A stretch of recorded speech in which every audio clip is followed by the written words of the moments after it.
Hey, listener. This is Shane from the RecLess podcast, and I'm excited to announce that this season of RecLess is brought to you by Civic Plus. For all of our park and rec pros out there, do you constantly feel like you're putting out fires? Dealing with registrations, facility bookings, team calendars? It's a non-stop juggling act. And all the admin work as well. It's keeping you from doing what really matters, serving your community. That's where Civic Plus comes in. Their comprehensive parks and recreation management solution streamlines everything from online registration to facility scheduling and payments. It's all in one place. Parks and Rec Management by Civic Plus automates the busy work that bogs you down so you can spend less time on paperwork and more time creating unforgettable programs for your residents and communities. Civic Plus is a trusted partner for thousands of high-performing civic leaders, helping them balance better services with limited resources. With over 25 years' experience and a team of 900 experts, Civic Plus powers over 10,000 organizations and touches 340 million lives every day. If you're ready to trade out burnout for impact, visit civicplus.com. The best-run local governments run on Civic Plus technology. All right, now on with the show.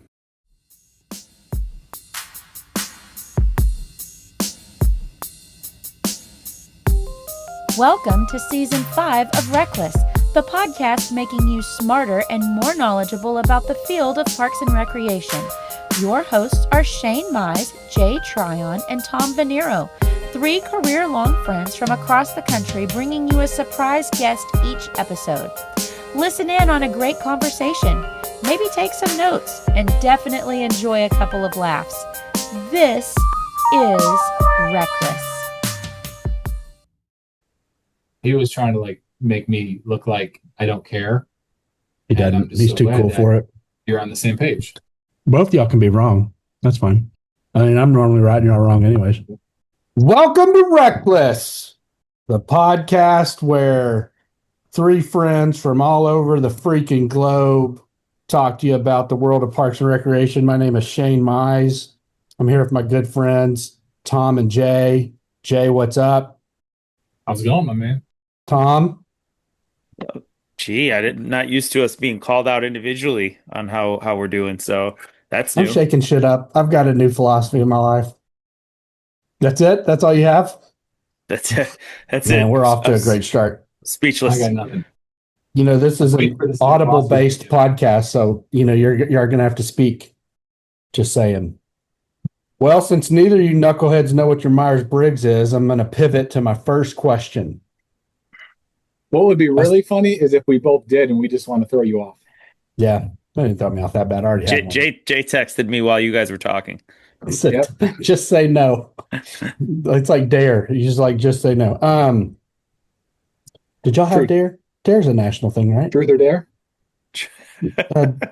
Dare. D-A-R-E. Yeah. Red. Just say no. Yeah. Black shirt. Yeah. Right. It's pretty universal.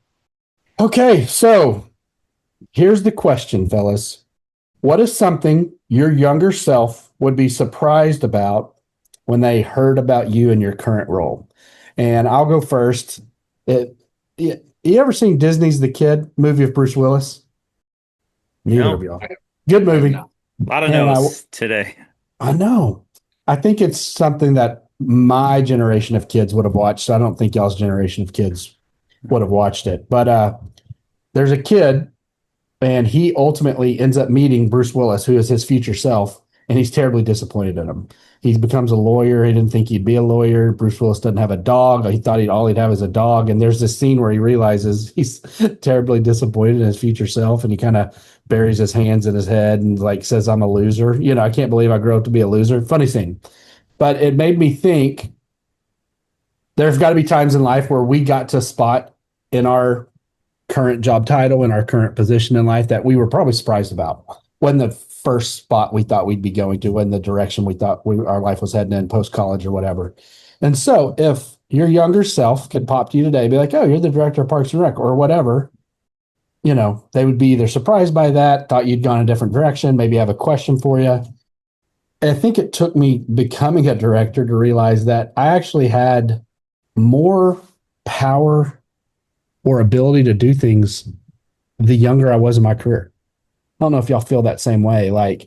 As a rec superintendent or even a rec center supervisor, I was so far removed from council, so far removed from Richard Zavala in Fort Worth or whatever the oversight, that I think I could have almost gotten away with literally murder. And as long as I had people attending my events, they'd have been fine. Like, as you're younger in your career and you start to grow, I think we think, oh, when I get to be a director, I'm going to do this differently. I'm going to have so much power to make changes. What you realize is the higher you go up, the less power I feel like at times I've had. And the more power I had when I was pretty far removed from city manager's office, city council, the mayoral office, and all the power I had back then to just throw out programs and events versus now I kind of almost manage by remote control. Like, my staff has the power. If they want to do a cardboard regatta, I mention it to them, but what we do and where we do it and the time and the date and the trophies, they are the ones making those decisions, not me. And so I think as you go up in this industry, I think it's interesting how you actually get less power. The power stays with those people you're managing, and you're kind of working for them in some ways. It's one of these things where you're doing what it takes to get those programs and events across the finish line. So I think I would have been surprised by that as a young professional. I'm going to take it in a different direction. And it's probably, if I had to like truly think about that, I would probably base it off of location. Okay. Yeah. You've been surprised. And I know we've talked about my love for Buffalo, and it's obviously like we talk about football on here. We've joked about the Bills, this and that, but I truly love Buffalo as a whole, not just the football team, but just the people, the community, camaraderie that comes around. Just like when you make relationships with other people I meet from the region on a regular basis. So it would probably be like that question of relocating, because I probably would have thought when I was in high school and or college that I would live closer and not have moved away, 20 plus years ago and have not returned. Did they have the Panthers when you were in school? Or would you have even thought that wasn't even an NFL town? Like, I can't remember how long the Panthers have been around. They're still fairly new. Yeah. Panthers were Mid 90s. So yeah. Okay. I think late 90s. And I first came to Charlotte in 2002. Okay. So Tom will understand this, but like when you grow up in Buffalo, like and if you're a Bills fan, like you don't just switch teams. Like when you move, it's more than a football team.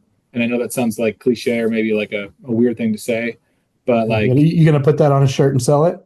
They already have tons of shirts like that. I mean, there's literally shirts that say like football means, or mafia means family. So I don't need to reinvent something else, but no, I think that would be it. Like, it's just a matter of, I still like, obviously I go home often and I love it back there, but I would have maybe thought I would have been there after college, or at least, depending on where my path went, maybe at least had a closer tie to go back at some point, like more full time. And who knows where life will take me in 5 years, 10 years or something. But I've absolutely loved my time down here in North Carolina, and, obviously progressed career wise based on the opportunities that I've had here in North Carolina. You and Bill Belichick retiring in North Carolina. I think one of them might get fired in North Carolina. He may have not lasted a whole year. What you got, Tom? Ooh, well, on a personal note, I think my younger self would say, 4 kids? You Question own a kid. No, it's 3, or the third is on the way. Let's pump the brakes. Well, who knows? Not going in Shane's. I read Melissa's blog. She wants a whole litter. I would say that my younger self would be like, "What? You have a cat?" Because that was a little offbeat as a child. But maybe more importantly, you go to Disney every year, multiple years. As a child, I grew up a sports kid. I grew up a Parks and Rec sports kid, and Disney was not a hobby. That wasn't, we may not have had the means, but also just wasn't really that big of an interest. So did you ever go as a kid, or your first time was as an adult? I went for the first time as a 19-year-old with my parents. It was as a 19-year-old with you. That's probably the last place you want to be with your parents, right? So yeah, no, that was the first time. The Anaheim trip for NRPA was the real introduction to that passion and learning about what it was all about. And so then it spiraled from there. So that would be on a personal level. I mean, I think on a professional level, I could relate to both of your, location wise, I always had this ambition of actually leaving Rochester. Maybe Rochester and Buffalo have different, we don't have the pro teams, right? We have the AAA notch below. So that's a little different. Maybe there isn't that kind of attachment, but I always pictured the travel piece. And to that Mafia point, means mafia in Rochester, right? Yes, it is. That's a different That's meaning. different. Yep. Definitely grew up close to some of those areas, but I think going to Well, that travel piece though. Go ahead, Jay. no, I was just gonna say sometimes Tom might not be as welcomed in the region when he's wearing Mm, New England gear. Oh yeah, that's that's right. 100% true. That's 100% true. Speaking of which, sorry to go off a tangent. Tonight is the opening night of NFL season. Is it really? It is Eagles Cowboys, and they have a game on a Friday night tomorrow, which is a little odd or unusual. But yeah, You shouldn't have told him that because he would have left his fantasy lineup not correct if you Hey, didn't know. hey, not to go off topic, but the best draft per ESPN. So let's the general manager Shane did a great job. Now it's just on Coach Shane to pull it off, I guess. That's right. That's right. You just pick the best available player every time. Yeah. So by the rankings. So also going into what Jay said about the Bills, but he won't understand this, but Shane, you might. Football is life. So That that is might Danny Rojas.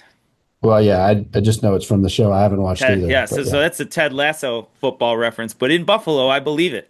It's a different football, but football is life in this area when you look about Buffalo. So anyway, now on a professional side, and it kind of goes along with that travel piece that I maybe didn't get to do. I thought I was going to go out of state for college and do all this, right? Just being able to travel though, my younger self I think would come back and say, "Wow, that's a pretty cool perk of your Yeah. profession, right? You've been able to travel the country and yeah, that what I've been able to see and visit, experience, taste.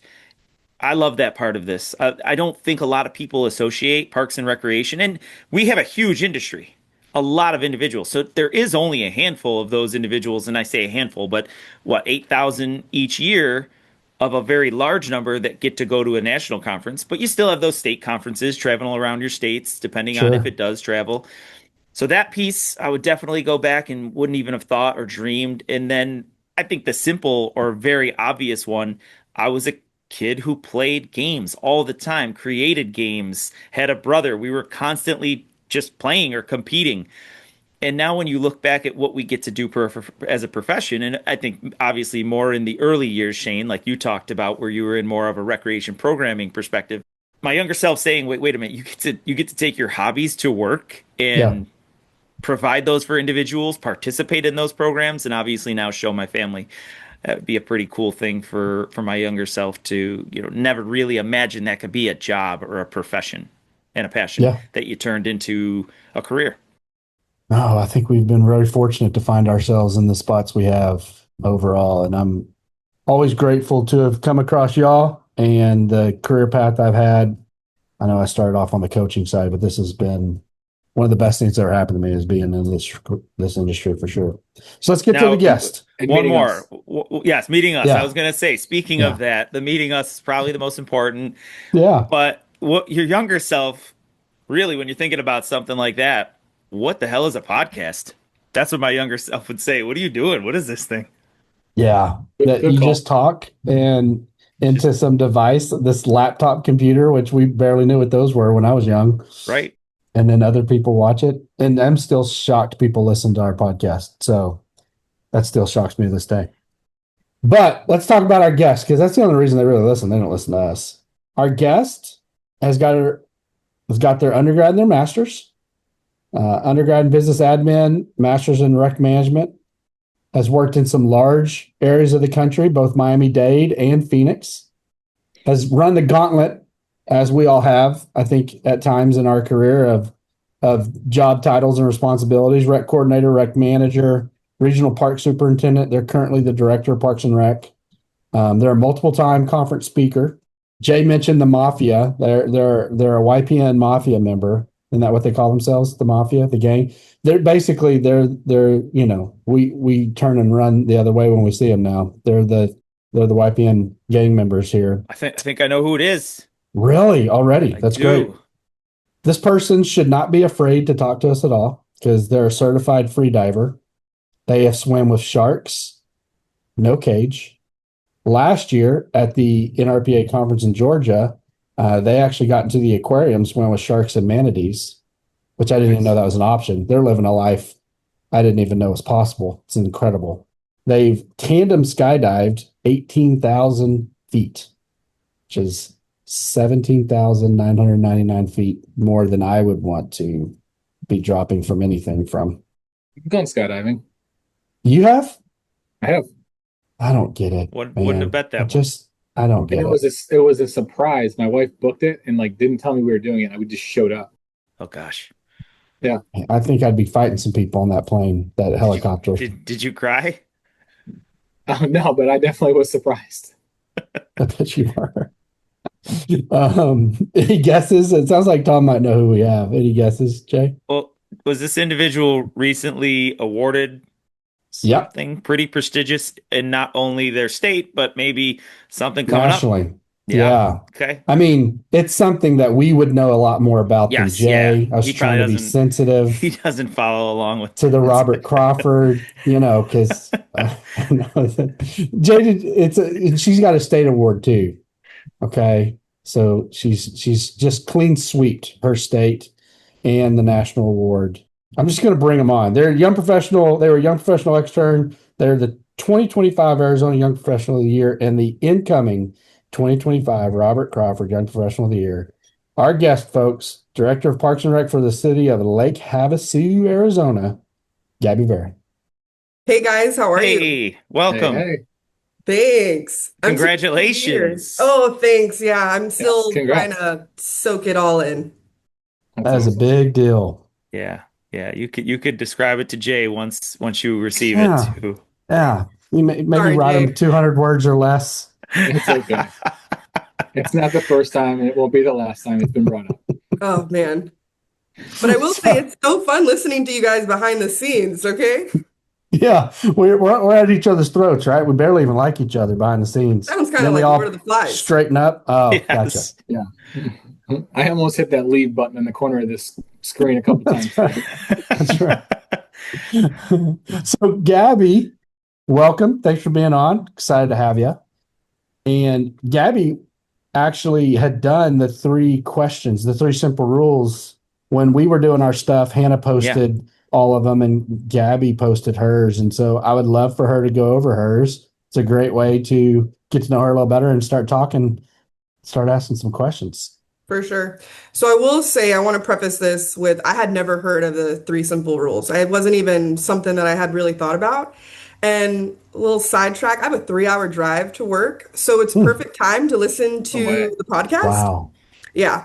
So it's a perfect time to listen to the podcast. The one thing I would say is I wish it was maybe a little bit longer so we could fill in that time slot. You're the going. only person who's ever said that. Yeah. It's only because I'm like, I can listen to so many. I run out of time. So, but in my long drive, having this opportunity to really sit and kind of collect my thoughts for the day, whether I'm going to work or leaving work, when you guys did that episode in particular and you were talking about that, I kind of had a moment of like introspect. Like I could actually sit down and really think about, well, what are those 3 simple rules for me? So the first one that really hit me was just to show up fully, authentically, and unapologetically myself. And really with that one, it's just growing up in Parks and Recreation. And I know we talk about this a lot because our profession literally changes lives. And I'm just a product of Parks and Rec. So I have to look at it almost internally for me too, is I've had people in my life tell me that I was too blunt, too opinionated, too strong-willed. And it took me having to get some really good leadership in place to kind of remind me, I think what they were really trying to say was, I'm not afraid to use my voice, that I stand up for things that actually matter, that I want to see change when change is needed.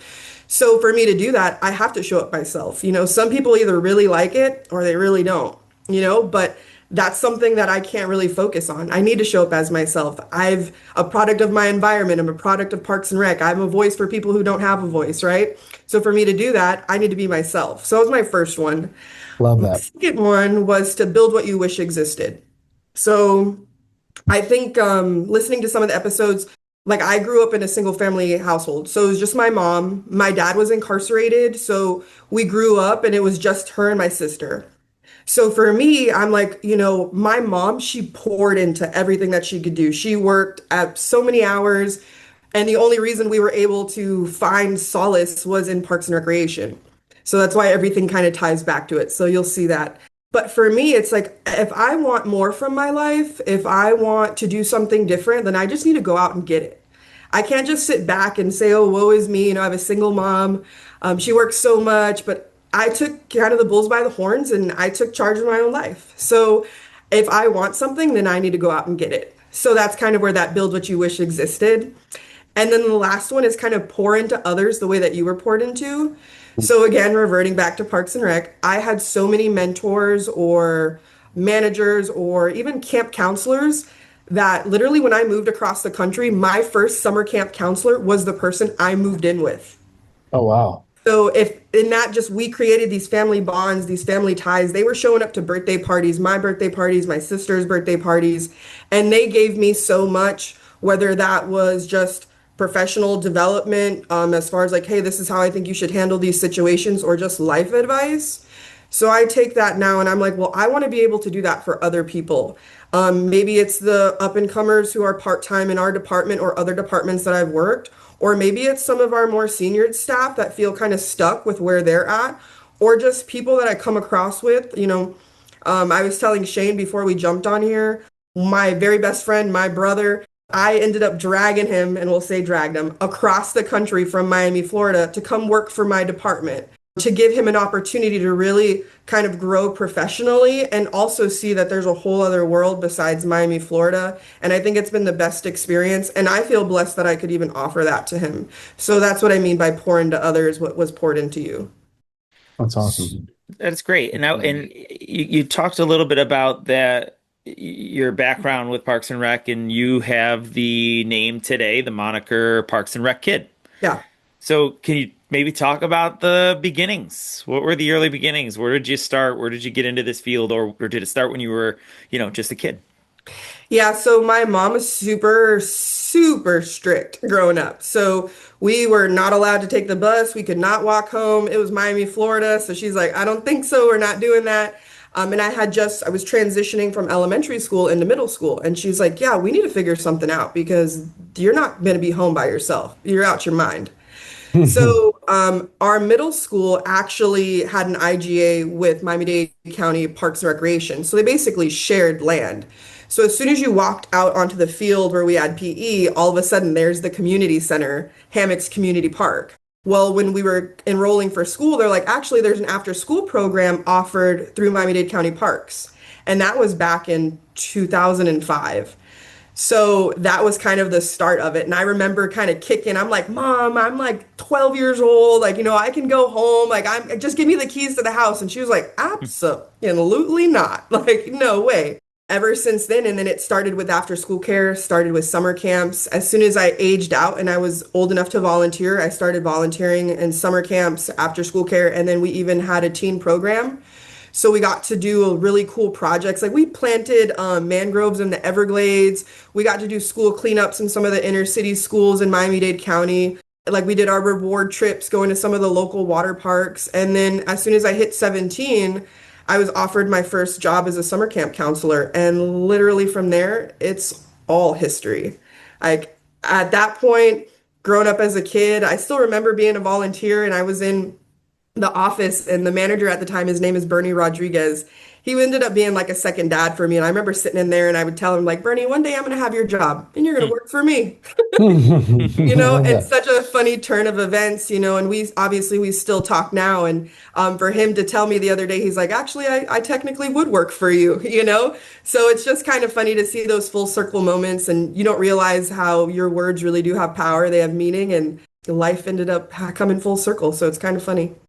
And coming full circle, Shane had mentioned like the moving pieces of going from Florida, Arizona, just kind of moving around. And obviously there's been opportunities for you to do that. What was the biggest challenge as well as the biggest accomplishment, being able to be mobile and move around? We've had conversations with previous guests about people that have had to make that move or didn't know if they wanted to make that move. Is there some advice that you would have that someone was trying to think about moving states or moving across the country for an opportunity? And what would you say? Well, I would say if that person doesn't have any ties, no kids, no marriage, no significant other, just do it. Do it scared, do it frightened, do it nervous, just do it. It was the best thing that happened to me. I mean, I was telling Shane before we got on too, I never thought I was going to leave Miami-Dade County. I thought I would have been there forever. But it took one really great mentor to be like, all right, you hit your ceiling. It's time for you to go. There's nothing else for you to do here. and there's so much potential. And the only way you're ever going to get to where you ultimately want to be is you're going to have to leave. And as much as that broke my heart, and it did, I was like, all right, well, I'm going to put my big girl pants on, and I searched everywhere, and I had an opportunity to move in with that summer camp counselor and kind of just, wing it. I was 23 at the time. I didn't have my son. I wasn't with my partner. So there was really nothing holding me back. So I kind of took that leap of faith. And for a while, it was kind of unnerving because you don't know what to expect. And then the other thing is, I worked for Miami-Dade County Parks and Rec for almost 10 years, and that's all I knew. And Miami-Dade is so big that we didn't really get the opportunity to go to like a Florida State Association conference or NRPA. I learned about that stuff on my own, not even through Miami-Dade County. And nothing to them. It's just there's too many staff. They really Too can't. many. Yeah, they can't afford to send people to conference or even get everybody memberships to associations. So that professional development piece, you really had to take it upon yourself. But yeah, if any advice I could give to anybody, it is just do it. I mean, because the worst case scenario is you just go back home, Yeah. but for the most part is you get to experience all these new things, kind of like Tom said, yes, you get to experience those when you go to conference and, the food and the places, and that's a great perk. But if you're able to actually move, not only are you challenging yourself, but you're really kind of proving to yourself how brave you are, because that's a huge, huge feat to move somewhere where you don't know anybody and don't have family, don't have that, that back support. And just to know that you did it, that you planted roots, or you were able to overcome this. And even if it's for a year or two, that's amazing. Now, as far as challenges, I would say that biggest challenge would be because I was so immersed in Miami-Dade County and that's all that I knew. It took a really long time for me to adjust and understand that there is a whole other world outside of Miami-Dade, and that all of these different park systems and agencies work so differently. When I started working for Phoenix, which is a really large organization too, I was questioning my supervisor, like, why do you guys do it this way? This doesn't make any sense. And I just couldn't wrap my head around it. And he had to tell me, he's like, get out of your Miami-Dade bubble, like pop it. You're not there anymore. Like, you need to start really stepping out of your comfort zone and understanding, like, we do it this way because of this. It may not work that way because from what you're used to, but this is the way that it works for us here. So I think just being able to adapt is probably that key piece that I had to learn. Just position between Miami and the Phoenix area. I know you're in Maricopa County too, and then Phoenix itself. I mean, there's probably some similarities as well, probably strong Hispanic or Latino cultures in both, and a lot of heat, but the humidity and the beach and the ocean life versus, I would assume, one of the driest and states, and one of the least humid states, and lacking in lots of bodies of water out there. Although you found it in Lake Havasu, which is, I think, one of the only big bodies of water out there, maybe. But I don't swim in lakes. yeah, yeah. And so even the question I asked the guys, you probably couldn't have envisioned yourself as a younger person being anywhere outside of Miami and in Lake Havasu. And Lake Havasu, it's got a reputation, at least a reputation from what I understand, to be pretty affluent, party destination, a lot of boats, lake boats, party boats in the summer and stuff. And that type of maybe tourism and programming has got to be a lot different than what you did in Miami. Miami was probably almost social services in some ways, turnkey type programs. And so even that had to stretch you. What's that stretch been like?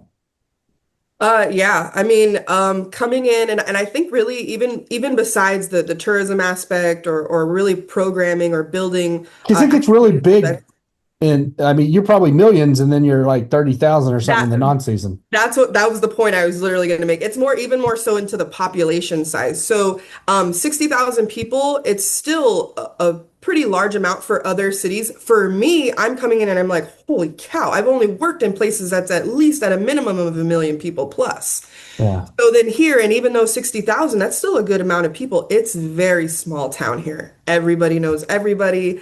Word travels fast. It's like a game of telephone. That's probably been the biggest hurdle for me, is just tackling the politics behind it. As far as the programs and offering all of these crazy unique things and making sure that our facilities and parks are up to snuff. Like I think that's the easy part, right? The people part is the hard part. It's getting past the different type of community that we're serving, because that's the other thing is coming into any place that I've ever worked. One of the first things that I like to do is assess my environment. What does that community look like? What's the average income household, household income? How many elementary schools? What does the school district look like? How do we partner with them? And then coming in here, Lake Havasu is at least very unique for me.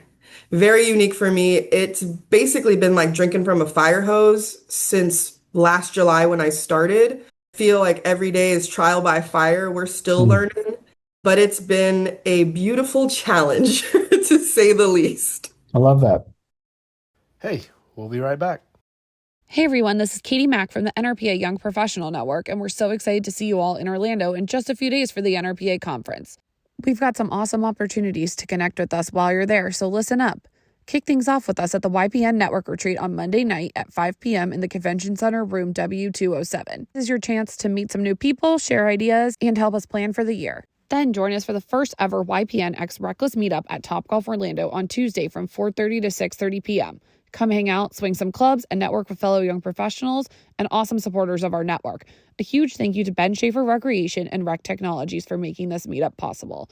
We can't wait to see you there, and don't forget to follow us on Facebook and LinkedIn by searching NRPA Young Professional Network to stay connected with us year-round.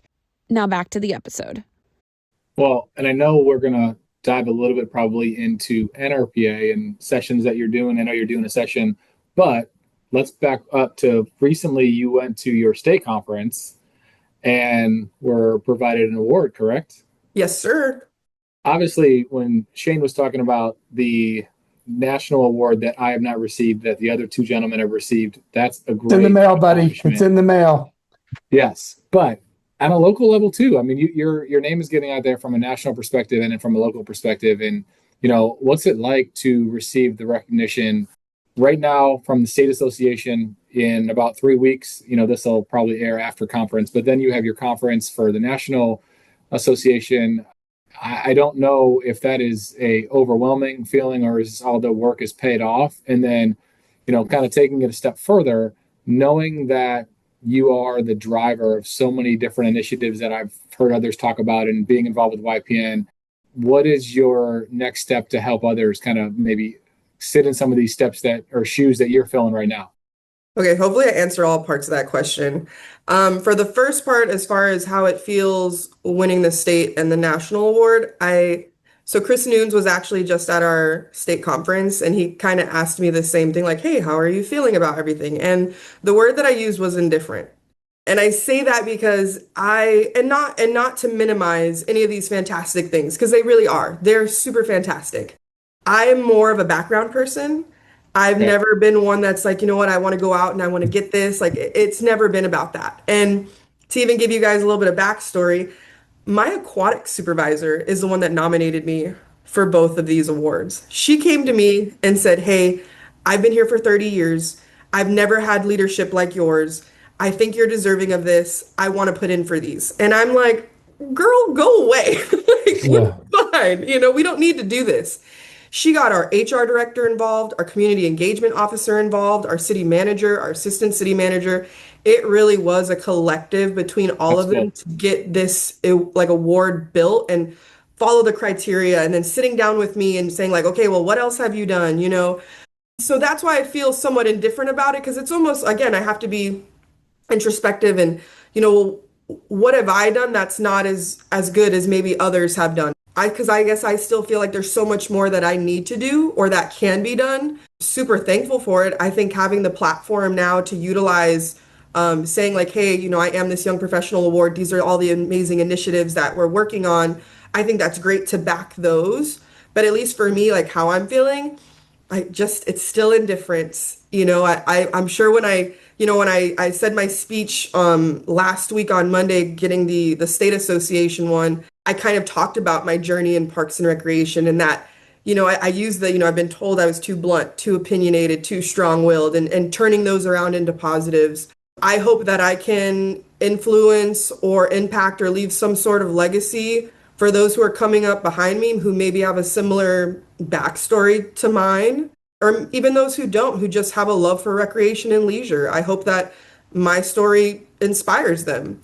Now, as far as what, hopefully we're doing then to inspire the future of YPN or the young professionals that are going to come up behind the Mize, the Mollys, the Maxes, the Katies, all of these amazing people. Can't leave out Cassie too. All these great people. I think that's just we're still in it. We still have more time. And as long as we keep doing these amazing things, doing the externs, marketing for externship opportunities through AAPRA, winning these awards, showing that other young professionals like, hey, look at all the amazing things that you can be doing, still really young in your career and the impact that you can have. Hopefully we'll get people excited, especially those young professionals or new professionals into the field to really immerse themselves into all the amazing things that Parks and Rec does. Yeah, and I think, and hopefully Shane and Tom agree with this, but you mentioned Molly and Katie and Max and others that She are got them part all, of it. blood in, blood out. They don't mess around. They No, but and you're still in it, and what you said is true. But I think what you won't realize now, and Shane and Tom and I didn't realize now at the time, is there are a lot of people that are probably looking up to you and those other names that you just mentioned, because you are such a strong leader for young professionals or for others in the field that just see you as the face of this like up and coming leadership task force of just groups that are coming together. And you might have people that are emailing you randomly or shoot out on LinkedIn or come to you at a conference, whether it's state, local, national, whatever. And I think that's something that maybe looking back on it, and Shane asked the question earlier, what is something that you would have maybe asked yourself or thought different as a young professional or, as a kid to now is like, you never really think that you're going to be that person, or maybe you do think that. Some people don't think that like you're going to be the person that people reach out to as a regular, how did you get to this point, or what can I do to get to your shoes and all that, and doing it at a young level, not doing it when you're 40 or 50, but doing it when you're 28, 29, 30. And I'm sure it's happening now. And if it's not, it will soon. Yeah, stature is an interesting thing in our industry, first of all. But, if y'all aren't careful, that group you just named, they'll give you a fucking podcast and you'll have to meet every week and start talking to people. So be careful what you're wishing for there. Right, Tom? Yeah, seriously, gosh, it's a grind. I want to go back to the stature conversation. Shane brought it up, and you talked, I think, Gabby, your interpretation of receiving the awards is one that I can relate to a little bit. It's especially over time. Maybe not at the time. I don't know if I was mature enough to really to look at it that way, but I think about it now in retrospect, and I look at any award, right? Any award that we nominate for our organization, that I see other individuals that are lucky enough to receive that acknowledgement. And what it really boils down to, the award is the award. It's a plaque, it's a moment in time, it's a photograph, right? It's a snapshot. But what it really is, it has more to do, especially at an individual level, with the individuals that are seeing you do what you're doing. And so what you had shared about, I think that tells the story, and what you shared about your aquatic supervisor, that's incredible, right? That's incredible. You've been there for a year, and this individual who's been there for 30 plus years has seen what you've done. They've never seen the leadership that you brought in. So I do want to pivot into that piece. I'm a huge student of culture. I love talking culture from a leadership perspective. I love learning about it from other individuals who do it so well. And clearly you're doing something very, very well. One of the biggest challenges of anybody who comes into a leadership role at a young age is perception. Someone who's been there for 30 years sees someone who's in there that's 10 years, 15 years into their career. As old as she's been in the department. Yeah. And you were an outsider. You didn't come in. Yeah. And that's a whole nother piece that we probably won't get in today, but you're racking up all this in Phoenix, and you're not a homegrown Arizonian, right? So you're coming in there and you're making waves.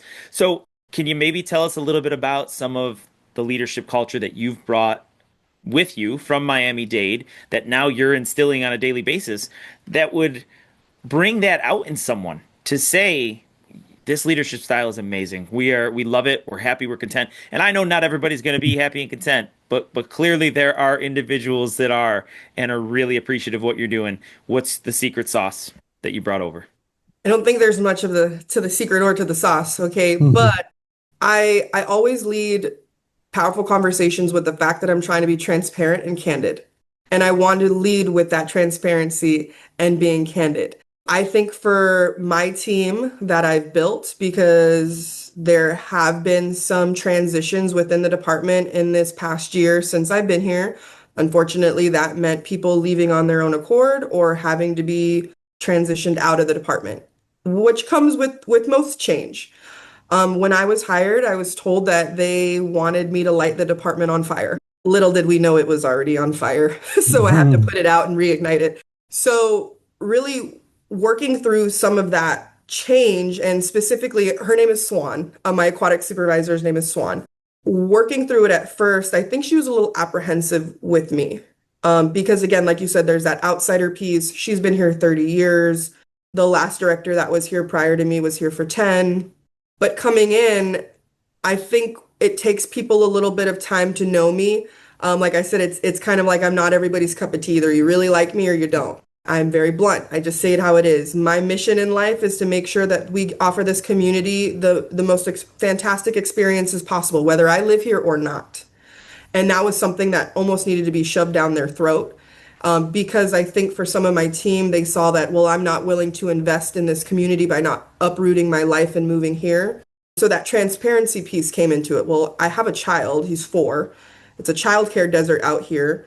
Public schools are, a little bit better in Phoenix, and there's better opportunities. And my significant other works for the City of Phoenix Parks and Recreation. I don't think that's going to look really great if the new director hires their significant other in their maintenance team. Okay. So Yeah. it probably wouldn't go over too well. So being transparent with them and letting them know whether I'm here for 3 months, 3 years, 3 decades, I'm going to give 110% to everything that I do. You want to do something? Then let's do it. I'm here at 6 o'clock on event days, helping my maintenance guys set up. I'm here till 6, 7 o'clock at night after first programs. We just hired a new program coordinator, and she's never worked in this type of atmosphere, having to put programs on in a community center. I was there her first couple programs, there through the whole time. You need help? I'm here. We need help setting up. We need help breaking down, whatever you need. I'm a hands-on, and maybe that's just because I'm still young and I'm trying to get my feet wet. But I think for Swan in particular, and some of my other team members, they needed to see that. Like, if you guys are in the trenches, I'm in the trenches.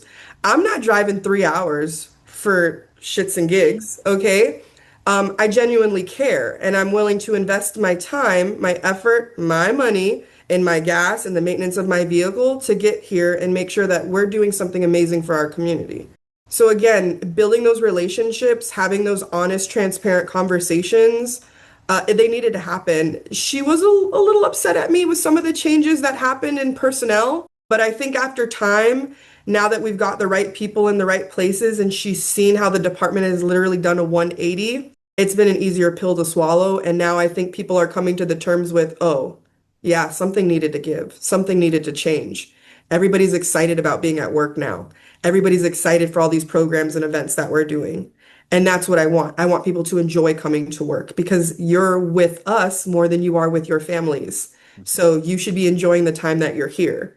Just this 2 weeks ago, we threw this really great event, and I was like, you know what? It was an all hands on deck for Parks and Recreation Month.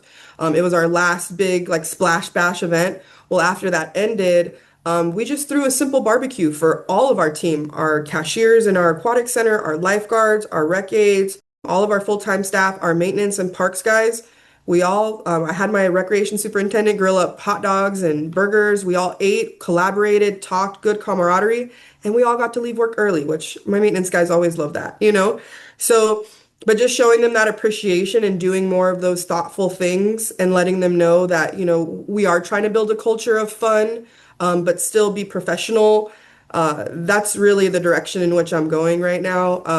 I've got full buy-in. I'm really excited. I know we're going to keep on this positive trajectory, and I'm excited to see where we're going to be at in the next year. You mentioned transient in the past, specifically when we've talked with people that work around military bases or on military bases, but we haven't had a lot of people in your unique situation where you have a lot of homes or probably second homes or Airbnb type homes, rentals. How does that affect programming, but also budget and kind of focus? Do you focus on the 60,000 that are there, or do you focus on the 600,000 that are there in peak season? Is it, you know, and what's council and city leadership? Are they like, look, the ones that are coming in are here for the lake. We're going to love on the ones that live here, or what's that like? So we are an interesting community in which that during the summer months, even though it does get packed from tourists because people are enjoying the lake, that's not when our peak season is. Our peak season is in winter. We have all of our snowbirds. Mm. So we bump from about 60,000 to a little over 100,000. And those are people who have houses, who own houses, who actually live here. So we have to be strategic. So we know some of more of our like active aging adult programs, those aren't going to happen during the summer. They need to happen more towards late fall, winter, and spring, because that's when the bulk of that community is back out here. For our city in particular, we've only got about 11,000 kids. We don't offer a ton of youth sports, for example. So we've got a lot of like optimist clubs or private clubs that do the baseballs, the soccer, the footballs.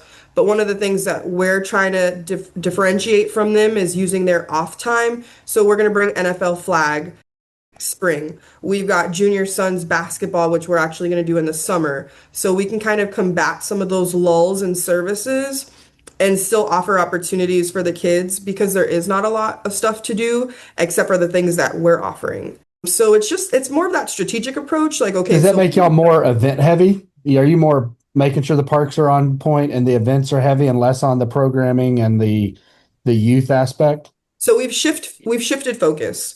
So when I was hired, it was they wanted the programs, they wanted the activities, they wanted the things for youth, because there was a huge gap. So we've flipped that on its head. I mean, we've had over 27 programs last month. Our new rec coordinator we hired, she's a freaking rock star. So she's just pumping everything out. Prior to that, though, Lake Havasu itself is a very event heavy community. So it's not just Parks and Rec doing events, but it's Rotary clubs, it's private event industry, so many other entities that come out and kind of capitalize on all of the like influx of people. So we're just kind of like, if we wanted to do, and let me put it in perspective for you. Before I got here, we could not get a single program inside our own building because it was rented out. It's used as a venue space, either quinceañeras or birthday parties, concerts. And I've kind of had to say, whoa, how do we have this beautiful community center attached to our aquatic center and we can't offer not one program out of our own facility? Hard stop. So it took us pretty much all of last year. Because you had to honor all the rentals, probably. Yeah. 100%, 100%. And I'm not, my thing, poor customer service, that's not going to be on me and it's not going to be on my team. So we're going to follow through with what we committed on. But going forward, now for some of those big pillars in the community who've always had a certain date, we're going to honor that.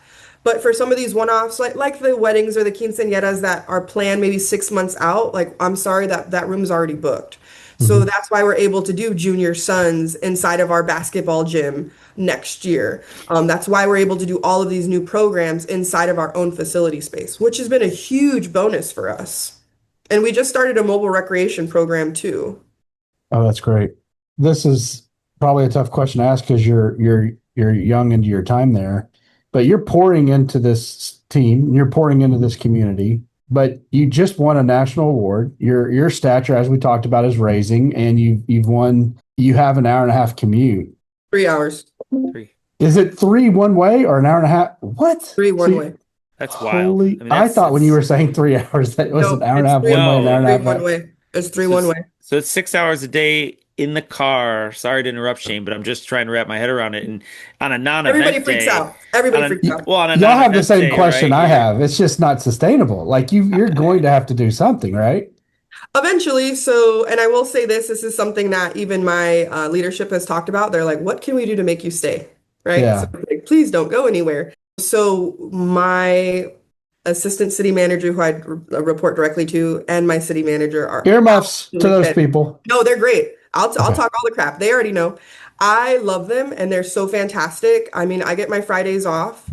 We say quotes, right? We get Fridays off. But, I get to work remote when it works. They're super understanding. Like my son just started preschool and I was like, hey, bud, because prior to, I would spend 1 to 2 nights in Lake Havasu. I would just get a hotel and I'd spend 1 to 2 nights.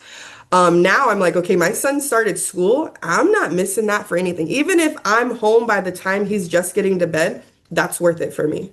You know, I've sacrificed a lot. I'm going to continue to sacrifice a lot. I think that they know that I would like for it to be more long term. And even if they listen to it, they already know what's up. We've already had these real raw conversations. What it really comes down to is I still have to do what's best for my family. We talk about that work-life balance.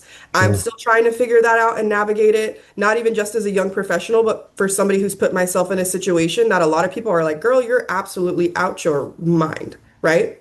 And I'm looking at them like, yes, I know. Like, I absolutely know this. But just being able to be flexible. And the one thing that's oddly enough, I've never once complained about the drive. There's not one person you can ask that says, oh yeah, Gabby complains about that drive all the time. I just Well, don't. I thought we were going to have to stretch our pod to an hour and a half. I don't think we can do 3 hours, Gabby. No. That's all I'm saying. It's going to be tough. This is where I was going with that. Yeah. I mean, there's a whole lot to unpack with that too Yeah. for individuals. And this really has nothing to do with the Parks and Rec side, but it's my curiosity. Please indulge me. Shane loves to drive He does. everywhere. I don't like driving more than an hour. And so then you compound that with, at least in my area, but I'm sure there's some other wild things happening out in Arizona, you know, at night. I hate driving at night, and I feel like I'm getting older. I'm turning into my mom. She's always We like, all feel like you're getting older, Yeah. by the way. Well, absolutely, because I am. That's just how it works, Shane. But you know, like, you know, deer. We got a heavy deer population out here when it's at night, and I hit one for the first time 2-3 years ago, and now I'm paranoid every time. I mean, 3 hours, 6 hours of driving a day. It's great because there's a lot of clear your headspace, and Yeah. hopefully for you. Something that I worked with Nile on a long time ago was a gentleman who was talking about automated cars who are going to just be able to Yeah. take us one way or another hopefully that comes out sooner or later for you. But that's a lot of focus and mental energy to be driving too. How do you balance that with, you know, going into work? And I just Red Bull. Red Bull. Okay. Yeah. If I was And- more into monsters, I guess I'd be like Shane, but it's Red Bull. And otherwise the drive doesn't bother you. I mean, just I prefer No, 3 Red Bull. hours. no. So, like I was saying, one of my really good friends, he's my rec superintendent. He just flew out not too long ago out of Phoenix. So I picked him up from the airport and I drove him back to Havasu. And he's looking at me, he goes, Gabby, I have no idea how you do this drive. I said, shoot, me neither. And I'm just going. I'm perfectly fine. Listen, it's like, you know how some people say like, oh, I get my best thinking done in the shower, or I get my best thinking done in the drive. All of these things, when I talk about like all my NRPA presentations or the things that I want to submit, everything happens when I'm in that vehicle. I just have all of this free time to really kind of strategize and think and be creative. So I think that's why it doesn't feel like such a burden. Now, the time constraint, of course, because by the time you get home or by the time you're leaving the house, that can be rough. But you know, I do the drive 3 times a week, so it's not the worst thing in the world. So I'll work remote one day out of the week, and then I'm working from home. Okay. I mean, I'm off on my Fridays. So it's not as bad as I think it sounds, or it is just as bad as it sounds, but I'm, you know, Maybe it's not worse. It's just as Well, bad. That's all. yeah, it's fine. It's fine. My mind races when I'm in the car. I'm with you, and I'm not in the car nearly that long. What is your strategy for? I got an idea, but I'm an hour and a half into the drive on a Text to highway. talk. Text to talk. Okay, see, Yeah. that's something that Shane and Jay probably don't know about. You know what I mean? We're all too old for this. So we're I learning. send myself probably 10 to 15 emails a day, Do you and it's really? usually me talking into my Voice phone message. Yeah. Okay. every day. And that's Like, exactly is what I'll do. It'll be emails to myself and it'll be the note to self. So like I already have like what I want to submit for NRPA next year. And it was just because I was driving one day and I was really frustrated about something politically in the city. And I was like, you know what? This would be something great to talk about. So I started speaking into my phone.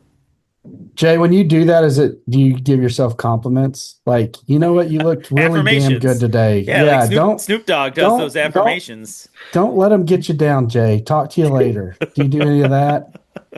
it's usually like, when am I gonna cut off Shane from my life? I can't deal That's with this right. anymore. That's right. To do Friday, September 5th. Make the call. All right, Gabby, let's get into it. You mentioned it, and I know that we had talked about it before. We're going to see an NRPA soon. What are you going to be sharing with people? So there's a presentation that I'm doing with Nile, and I think it's similar to the presentation he did at the Texas State Association with Cassie and Max. But it's just having those conversations with future leaders or emerging leaders in the industry and what we think the future is going to be like. So I think myself, Hashim, and Molly are super excited that Nila even reached out and had us involved in this. I told him, I'm like, I feel super honored. I'm super blessed and lucky that I was even thought about.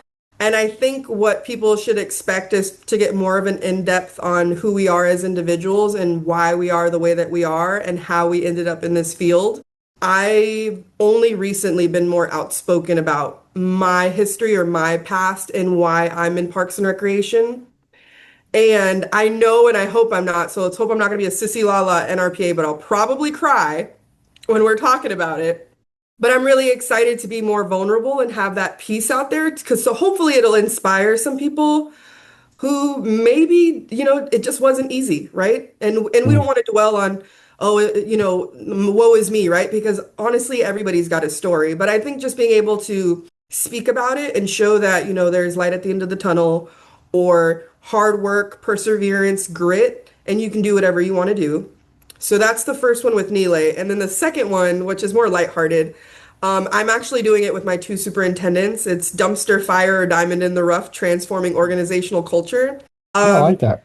Yeah. So, and one of the things I will say is I always try to figure out a real catchy name so it kind of automatically grabs people and pulls them in. And with this presentation in particular, we're really going to be talking about some of the culture shifts that we've seen within our organization just within this last year, which is why it's so imperative for myself, my park superintendent, and my recreation superintendent, because we really are that kind of that core pyramid and kind of work through and hopefully help out some departments who are maybe seeing some of those toxic cultures kind of bubble to the surface and how to quickly nip that in the bud or just different opportunities and leveraging your agency and getting that buy-in from the top, because that's another thing that we're kind of going to talk about. It's, organizational culture. Yes, it's surface level, right? It's you and your organization, but it really has to start from the top as well. Getting that buy-in from your leadership. Now, if you're a director, getting that leadership buy-in from your assistant city manager or your city manager, council, mayor. Those are all important components into that culture and how that trickles down into your department. If you don't have a park-centered or park-focused council or mayor or city manager, that kind of will bubble down into your department where they're saying, oh, well, they don't even care about what we're doing. They don't care about the things that we're offering. And that's what we kind of want to stop, because that negative self-talk or that negative, departmental talk. So it's about how shifting lenses, shifting perspectives, and kind of bringing that down. So not only are you hitting it at just your level, but from the top and the bottom. So we call it a culture burger, and we break it down for you. I love that, because I think sometimes it's not that the mayor or council don't care about parks; they just don't know the impact of parks. If you can do a pretty good job of relaying the impact, a lot more of them are like, "Whoa, I thought y'all were just mowing trails or whatever. I thought y'all were just providing these spaces." And so I think sometimes it is on us to show the impact of our facilities in our industry. Yeah, and then how you kind of said it earlier, Shane, like earlier on in your career, like you didn't really even put 2 and 2 for council or anything. And I don't think a lot of some of those, like either entry level staff or middle management, they're not, their focus, their view, it's not that. So they don't really get that part of their job. So for them, if we're not getting funding or, council members aren't showing up to events, they're just automatically thinking, oh, well, they don't really care about what we're doing. And it's changing that thought process too from the bottom as well. Well, you've got at least one attendee already. If it doesn't conflict with one of mine, I love that session. So okay, well, we got cool giveaways too. So get ready. Yeah. All right. Nobody else come. All right. I want to be the only one. That's right. Hey, Gabby, we're getting to our rapid fire time now, where we're going to hit you with quick questions.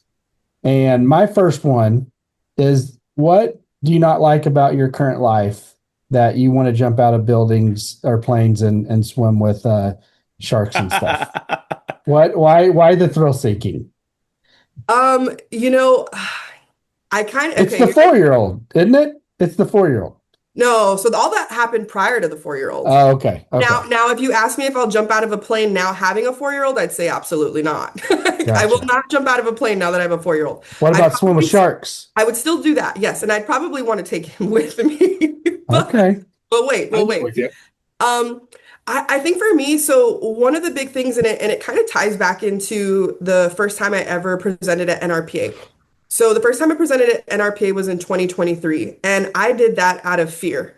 I wanted to push myself to do something that was going to make me feel uncomfortable, much like jumping out of an airplane or swimming with sharks or swimming with whale sharks and manta rays, not manatees, at the Georgia Aquarium. Is there a difference? Yeah, Yes. a manatee is the cow, is a sea cow, man. That'd be scary. No, but it I all think a comes sea down to cow that. is good. I think for me, I'm really big on pushing myself and making myself uncomfortable. I hate public speaking, which is why I continue to do it every year that NRPA and the committee selects me to do it. And I'm going to continue to put in and speak until it doesn't scare me anymore. And once it doesn't scare me anymore, then there's probably no need. But it really is about that self-development and making sure that I never get comfortable. So really just that. And I like for my heart to jump out of my chest, which I'm going to Switzerland, by the way, it's a week after conference. And they've got I think it's like a 300-foot bungee rope swing, and I'm going to go jump off that. So, Cool. yeah. Listen, I can't be hanging with Gabby in Orlando. She's like a walking fear factor or something. Like I don't need. We can go Think- offshore diving because the beach isn't that far. I'll Nope. go bring some extra fins and a snorkel and mask. You got it. Come on, Shane. It's No, better than thank Disney. you. The Yo. YPN like What- gang and what- mafia are just I don't know we can hang with them at They're all. Right? crazy. They're some crazy guys. I'm going to just flip the script for a moment to ask Shane a quick question. Shane, would you rather swim with Oh, would you sharks rather? with Gabby or spend 7 straight days at Disney? How about just a day? I mean, that's not fair. Swimming with sharks with Gabby is like 2 hours. Give me a day. Just saying. I Oh. want to know which one he'd pick. I'd take the Sharks. Well, unfortunately, that's I guess you could do that. unfortunately, I'm getting Let's hold them Tom's. to it. They have shark diving in Central Florida. Yeah, they so have to. Oh my gosh. We'll sign you up, Shane. So this is not shark or manta ray manatee related, but Manatee Week. when we go to Orlando, will you spend any time on the front end or back end going back to Miami? Yeah, I was funny. I was talking to Shane about that. So my rec superintendent, he's from Miami too. So we were like, we're getting there a couple days early. So we're probably just going to do a quick drive down, grab some good Cuban food, and then drive right back up. Because great for him. His twin brother lives there in Orlando. Our other best friend lives in Orlando. So at least we got some piece of home there. But if we can go drive down real quick to get some El Quisique or something, that's what we're going to do. Before we get to Jay's question, what do Miami locals think of Disney attendees? Do you judge them harshly? Because you probably judge Orlando harshly already, and then you got people flying in to go to Orlando. People fly in to go to Miami though too. Different type of people, but a lot of people go to Miami. Well, and here's the thing, and I will say this, so I'm so sorry, Shane. Growing up, like when my mom got her Christmas bonus, our big trip was Disney. Like that was the thing. So Wasn't it cheaper for Florida residents at one time or something? yeah, it was. It was Still way is. cheaper. Yeah. Oh, still is So okay. so it Well, would I don't make know a about big regular, to-do. but yeah. We Well, would that's make a big awesome. to-do. Yeah. So growing up, I mean, we were Disney kids. So whatever she could pull to go do that, and it was a lot cheaper. It was like $50 for a park ticket. Now it's like 100 something. That's just crazy. Have So- you taken your son, or is that in the works? So we've been to Disneyland every year for his Oh, birthday. awesome. But he turns 5 this year, and we will be going to Disney World in November, doing the whole Nice. shebang. So we're staying on property, we're doing the whole thing. So my mom's going, my sister's going. So it's like a big family to do. It's a good time to go too. It's cool. I don't know about Yeah, cool, he's but 5, cooler. So Yeah. Where are you staying? we're going to be staying at the sports. So we're staying at the Pop Sports, or I think it's just sports. We wanted to do Art of Animation, but I'm like, man, my pockets are hurting already because we're there for 9 days. Oh. So Okay. yeah. So his birthday That's a falls trip. like in it's that Thanksgiving week. So it works out. Wow, what a special birthday. That's awesome. Okay, Gabby, I might already know the answer to this because you mentioned the food, but what is the one thing you miss about Florida or Miami specifically? The food, Cuban food.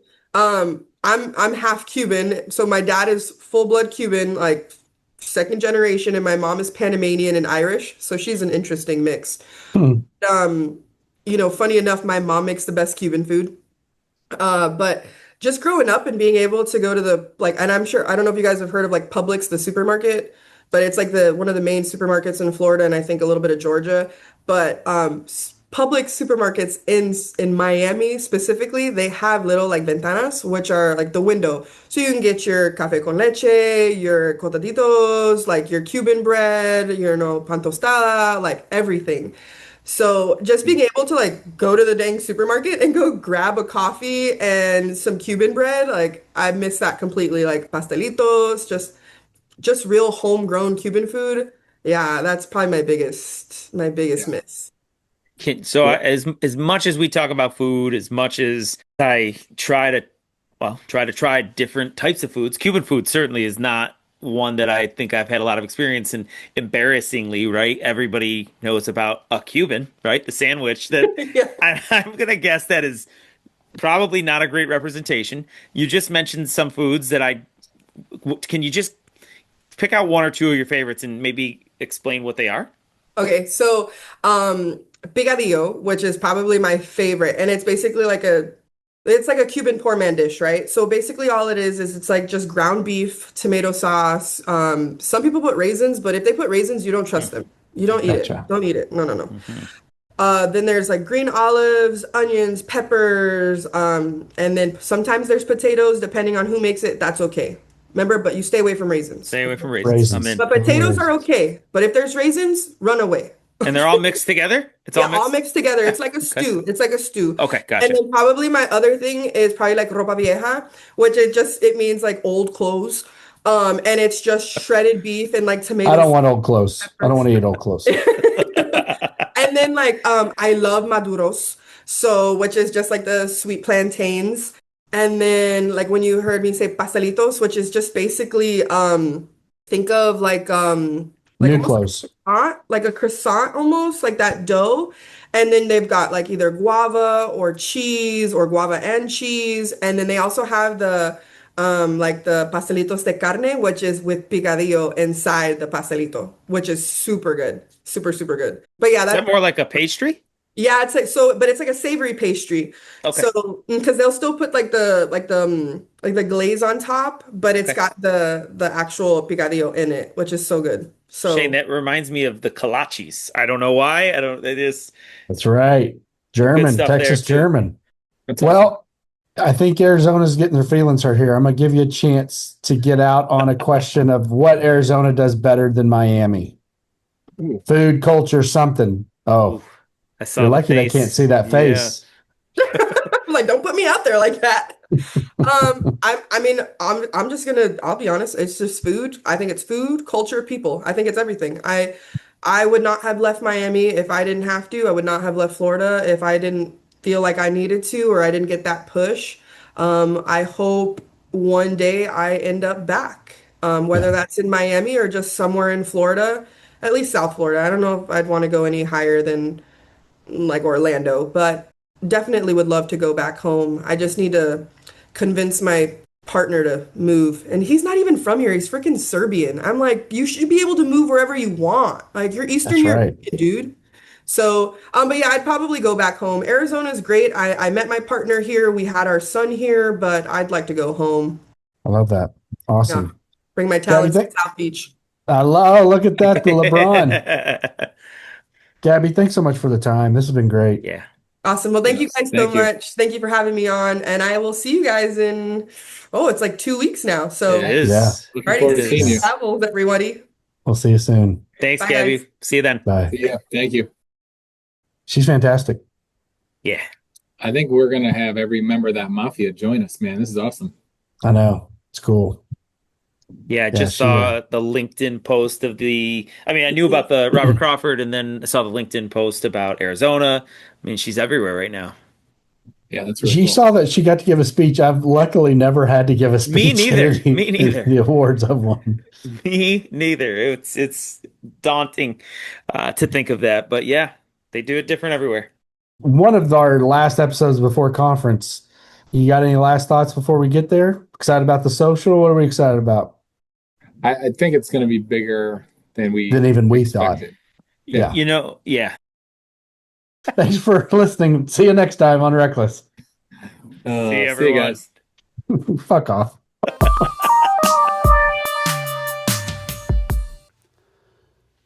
This episode of RecLess wouldn't have been possible without the support of our agencies and our better halves, Melissa Salatino, Lindsay Tryon, and our executive producer, Hannah Mize. We also want to thank our director of hashtags and swag, Rooney Taylor, and our team of junior producers, Luke, James, Elizabeth, Grant, and Harper. Stay up to date on all things RecLess by following all of our social media and like and subscribe wherever you get your podcast to ensure you don't miss an episode. See you next time on RecLess.